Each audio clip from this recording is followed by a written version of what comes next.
Durante años, lo que parecía un matrimonio sólido escondía una dinámica silenciosa de control, tensión y desgaste emocional que pocos lograron dimensionar a tiempo. Él administraba el dinero, marcaba los límites y decidía hasta dónde podía llegar la independencia de su esposa. Ella, cada vez más aislada, comenzó a sospechar que no solo estaba perdiendo el control de su vida, sino también la verdad detrás de su relación. Cuando finalmente creyó descubrir una posible infidelidad, todo lo contenido durante meses o quizá años estalló. Lo que siguió no fue una simple discusión de pareja, sino una escalada que terminaría en una escena imposible de ignorar y en un desenlace tan violento como difícil de reconstruir. Si queréis conocer todos los detalles de este terrible caso, quedaros hasta el final. Hola, soy Pedro y estás en La Voz del Crimen. Antes de empezar con el vídeo, me encantaría saber desde dónde me estás viendo, así que déjame tu comentario. Tampoco olvides darle me gusta y suscribirte para que no te pierdas ninguna de estas historias criminales reales que nos impactan a todos. Y ahora sí, sin más preámbulos, comenzamos. En la mañana del domingo 17 de diciembre de 2017, en la residencia paraguaya de la familia Breuer-Stadecker, algo no estaba bien. La tranquilidad habitual del hogar contrastaba con una situación confusa que comenzaba a desarrollarse dentro de la habitación principal. Sabrina Breuer se encontraba inconsciente, y su estado generaba una alarma creciente entre quienes empezaban a percatarse de lo ocurrido. Según la versión de su esposo, Gerardo Stadecker, la mujer había perdido el conocimiento tras desvanecerse dentro de la casa. Aseguró que, en medio de la caída, se habría golpeado la cabeza contra un mueble del vestidor, lo que explicaría su condición. Sin embargo, más allá de esa explicación inicial, lo cierto es que Sabrina no respondía, y su estado parecía grave desde el primer momento. En medio de la incertidumbre, Gerardo comenzó a contactar a personas cercanas en busca de ayuda. No recurrió inmediatamente a servicios de emergencia, sino que primero intentó comunicarse con allegados y conocidos que, según él, podrían orientarlo. Esta secuencia de decisiones marcaría desde temprano una serie de interrogantes que más adelante serían claves dentro de la investigación. Con el paso de los minutos y ante la falta de respuesta de Sabrina, finalmente se solicitó asistencia médica. Cuando los paramédicos llegaron al domicilio, se encontraron con una escena que, desde el inicio, resultó llamativa y difícil de encajar con una simple emergencia doméstica. Sabrina estaba tendida boca abajo sobre la cama matrimonial, completamente inconsciente. En el mismo espacio, sobre un colchón en el suelo, se encontraba su hijo pequeño, Ari, llorando desconsoladamente a escasa distancia de su madre. La disposición de ambos dentro de la habitación, así como el ambiente general, generaron una impresión inquietante en quienes ingresaron para atender la emergencia. Los paramédicos procedieron a iniciar de inmediato las maniobras de reanimación. Durante aproximadamente 30 a 40 minutos, aplicaron técnicas de resucitación cardiopulmonar, intentando restablecer los signos vitales de la mujer. A pesar de los esfuerzos sostenidos, no lograban obtener respuesta alguna. Durante el procedimiento, uno de los paramédicos intentó realizar una intubación, pero encontró una dificultad inesperada: una inflamación en la garganta de Sabrina que impedía completar la maniobra. Este detalle, aunque en ese momento no tenía una explicación clara, sumaba un elemento más a una escena que ya resultaba poco habitual. Tras confirmarse que las maniobras de reanimación no daban resultado, los paramédicos indicaron que era necesario dar aviso a las autoridades. Poco después comenzaron a llegar los primeros efectivos policiales al lugar, seguidos por personal forense encargado de iniciar las diligencias correspondientes. Desde los primeros momentos, los oficiales detectaron elementos que no encajaban con la versión de un simple desvanecimiento accidental. En la habitación se observaron restos de sangre en distintos puntos, especialmente cerca de la cama. Más inquietante aún fue constatar que alguien había intentado limpiar esas manchas, lo que sugería una posible alteración de la escena. Además, se encontraron ampollas rotas y medicamentos esparcidos en el suelo. Aunque inicialmente se consultó a los paramédicos sobre estos elementos, quienes explicaron que podían haberse roto accidentalmente durante la atención, el conjunto de indicios no dejaba de resultar extraño. A esto se sumaban otros detalles. Señales de violencia en el cuerpo de Sabrina, como hematomas en brazos y piernas, y una puerta dentro de la habitación que mostraba signos evidentes de haber sido forzada. Todo esto llevó a los investigadores a considerar desde un primer momento que podía haber ocurrido algo más que un accidente. La escena, lejos de aclarar lo sucedido, habría múltiples interrogantes que marcarían el rumbo de la investigación desde ese instante. Con los primeros indicios recogidos en la escena, las autoridades comenzaron a tratar el caso con cautela.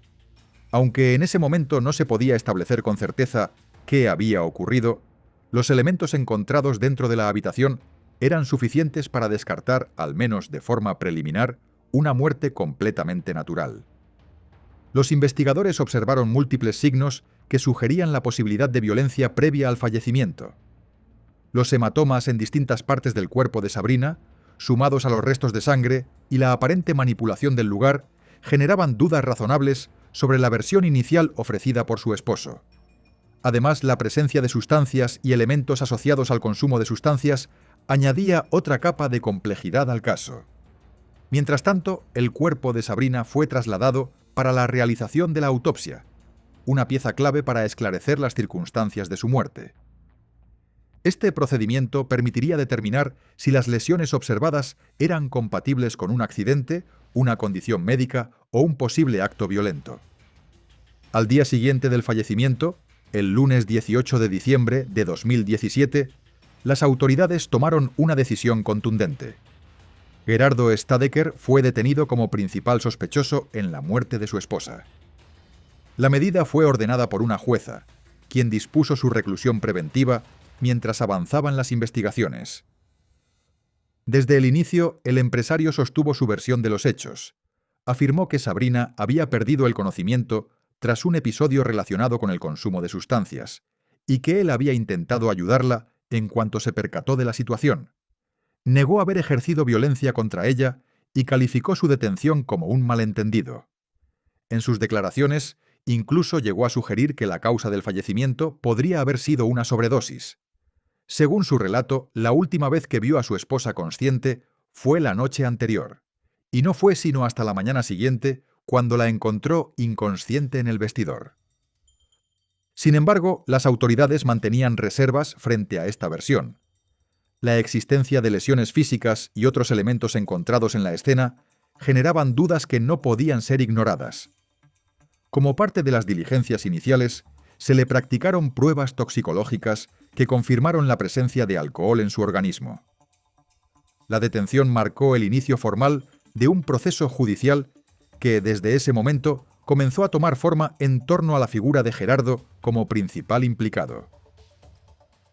Antes de los hechos que derivaron en su muerte, Sabrina Breyer Rodríguez Alcalá era conocida como una mujer con una trayectoria profesional consolidada y una vida familiar estructurada.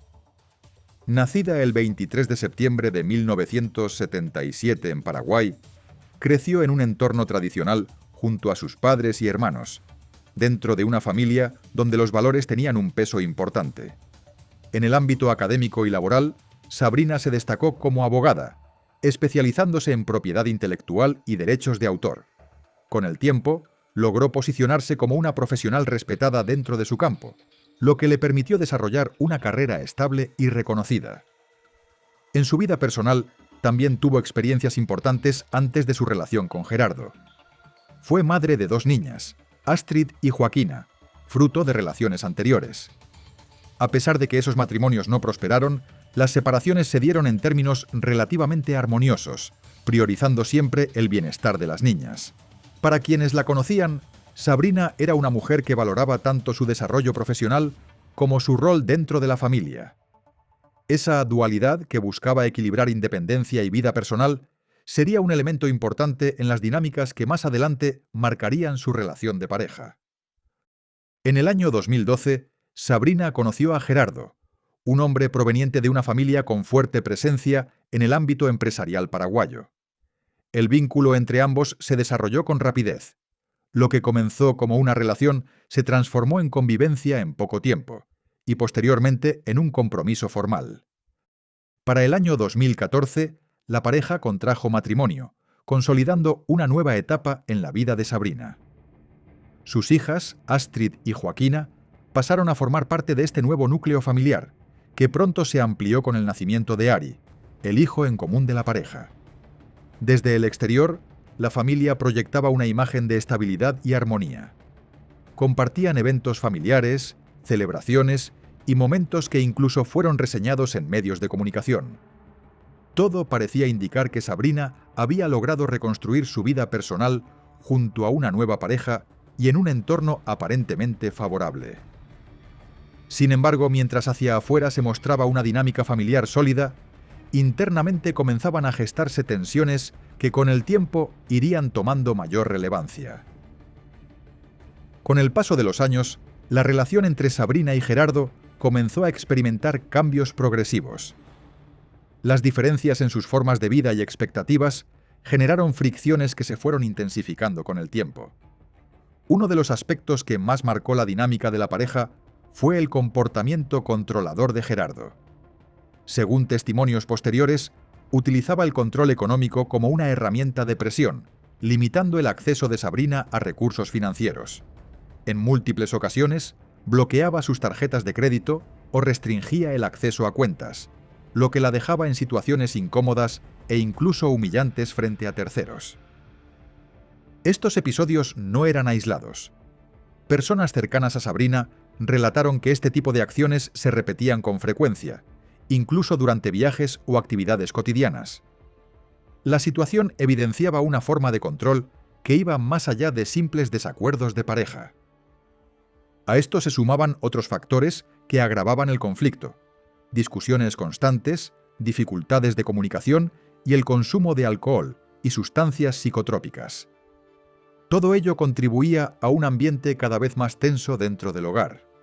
Mientras Sabrina buscaba mantener su independencia y continuar desarrollándose profesionalmente, la relación parecía avanzar en dirección contraria, hacia un escenario de mayor control, desgaste emocional y confrontación. Antes de seguir, una pausa rápida. Si este tipo de historias te interesa, suscríbete y deja tu me gusta. De esta forma me ayudas mucho a poder seguir trayéndote más casos como este. Ahora sí, continuamos. El domingo 10 de diciembre de 2017 marcó un punto de quiebre en la relación. Ese día, una discusión entre Sabrina y Gerardo escaló hasta convertirse en un episodio de violencia física que evidenció el nivel de deterioro al que había llegado el vínculo. La confrontación se originó a partir de sospechas de infidelidad. Sabrina había revisado el teléfono de su esposo y encontrado mensajes y movimientos financieros que, según su interpretación, confirmaban la existencia de una relación extramarital. En medio del reclamo, la tensión aumentó rápidamente. Lo que comenzó como una discusión verbal derivó en un forcejeo físico. Ambos se disputaban un maletín que Sabrina intentaba revisar, convencida de que contenía pruebas. La pelea se trasladó desde el interior de la casa hasta el jardín, donde la situación se tornó aún más violenta.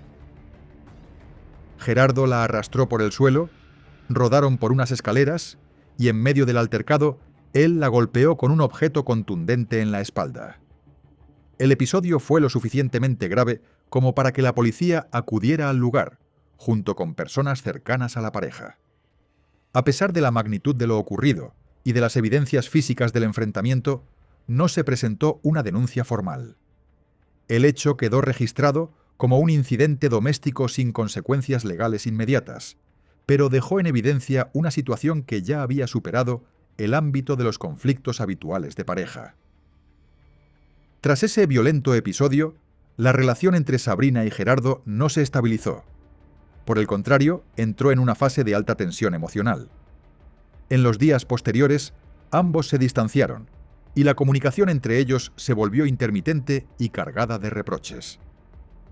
Sabrina se encontraba profundamente afectada por lo ocurrido. Su estado emocional fluctuaba entre la tristeza, la ira y la desesperación. En ese contexto comenzaron a circular audios en los que se le escuchaba alterada, reclamando la supuesta infidelidad de su esposo y exigiendo explicaciones. En otros momentos, sin embargo, su tono cambiaba completamente, mostrando vulnerabilidad y pidiendo que él regresara para hablar. La tensión también se extendió hacia terceros. Convencida de que Gerardo mantenía una relación con otra mujer, Sabrina realizó llamadas en tono amenazante a Fátima Román, una figura pública a quien señalaba como la presunta amante. Estas comunicaciones generaron preocupación suficiente como para que Fátima acudiera a las autoridades en busca de protección. Mientras tanto, Gerardo se mantuvo alejado del hogar durante varios días, evitando el contacto directo. Este distanciamiento marcó una ruptura temporal dentro de la dinámica de la pareja, en medio de un clima emocional cada vez más inestable. Casi una semana después del conflicto, el sábado 16 de diciembre, la situación en la casa de los Breuer-Stadecker parecía haberse calmado en la superficie. Sin embargo, bajo esa aparente normalidad, persistía una tensión latente. Ese día la niñera Liliana Benítez cumplía su rutina habitual cuidando al hijo menor de la pareja. En horas de la tarde, alrededor de las 4, le llevó un jugo a Sabrina a la habitación. La percibió molesta, mientras Gerardo se encontraba presente. Después de ese momento, no volvió a interactuar directamente con ella durante la noche. Cerca de las 10 de la noche, Gerardo salió de la habitación y comentó a la niñera que Sabrina no se sentía bien.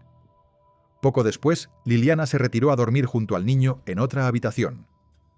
Durante la noche notó un detalle inusual. El televisor del cuarto principal permaneció encendido con un volumen elevado durante horas, algo que no era común. A la mañana siguiente, alrededor de las 6, la niñera se preparaba para retirarse antes de lo habitual. Al notar que el niño no estaba en su cama, se dirigió a la habitación de la pareja. Gerardo abrió apenas la puerta y evitó que ella entrara, asegurando que Sabrina seguía indispuesta. A través de la pequeña abertura, Liliana alcanzó a ver una figura cubierta completamente en la cama. Aunque le pareció extraño, no insistió. Gerardo le pagó, incluso con un monto mayor al habitual, y la acompañó a la salida, cerrando así una secuencia de hechos que en ese momento no parecían tener una explicación clara. Con el avance de la investigación, la autopsia practicada al cuerpo de Sabrina se convirtió en el elemento determinante para esclarecer lo ocurrido. Los resultados forenses descartaron de manera contundente la hipótesis de una muerte natural o accidental. El informe reveló que Sabrina había sufrido un traumatismo severo en el tórax, específicamente a la altura del corazón. Este golpe provocó una lesión grave en la aurícula derecha, una condición que, por sí sola, ya comprometía seriamente su vida. Sin embargo, el análisis no se detuvo allí.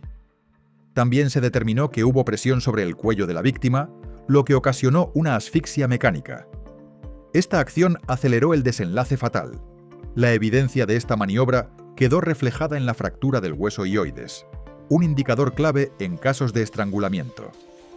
Los hallazgos del informe forense establecieron, con base científica, que la muerte de Sabrina fue consecuencia de un acto violento.